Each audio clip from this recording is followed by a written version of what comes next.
staying on the theme of the new year, it's all we can think and talk about at this point. It's time to welcome our next live guest of the morning. Let's say good morning to our friend of the show, Alice Smith. Of course, she's a registered dietitian and the owner of Alice Approved. And this time, she's got 5 healthy ways that we can start kicking off our 2023. And Alice, thank you again for being here this morning. And the first one is something I feel like we should always be incorporating no matter what the time of year is, but just drinking enough water and hydrating. Yes, absolutely. So hydration is so important for our overall wellness. It's really important to help us reach our weight loss goals if that is our goal for the new year, but it can be harder to drink more water in the winter months when it's colder outside, right? It's easier in the summertime, but just because it's cold outside doesn't mean that we don't need to be drinking our water. So it's super important.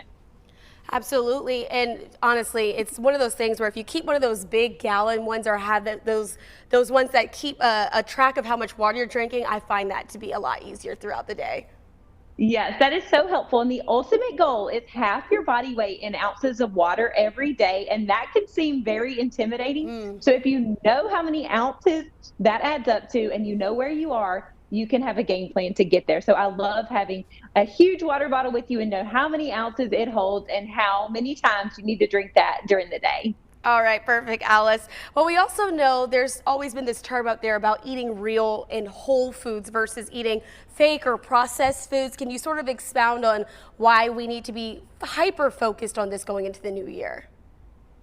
Yes, for sure. And the term whole foods, that can also be intimidating. So don't let it be. When I say real whole foods, what I mean is limiting the processed foods in your diet. The processed foods, heavily processed foods with a lot of ingredients, a lot of additives, preservatives, added ingredients, flavorings, sugar, artificial sweeteners, and really thinking about a real whole food option. So something that has fewer ingredients, thinking about your fresh fruit, your veggies, your healthy fats, shopping the perimeter of the grocery store and really looking at the labels on foods you're eating every day for breakfast, for snack, at your meals, and see how we can make a healthier swap.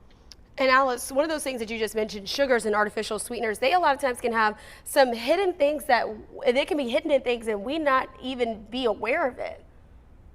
Exactly. It is almost scary, really, because we think about our soda, our candy, our cakes, our pastries, muffins, things that we may be overindulged in over Christmas, or even maybe things that we have regularly for breakfast. But those sneaky sources of sugar, they are hiding in things like our oatmeal, our granola bars, our granola, our sauces, our marinara, our pasta sauces, our salad dressings, things that we're eating every day. And those small amounts really do add up.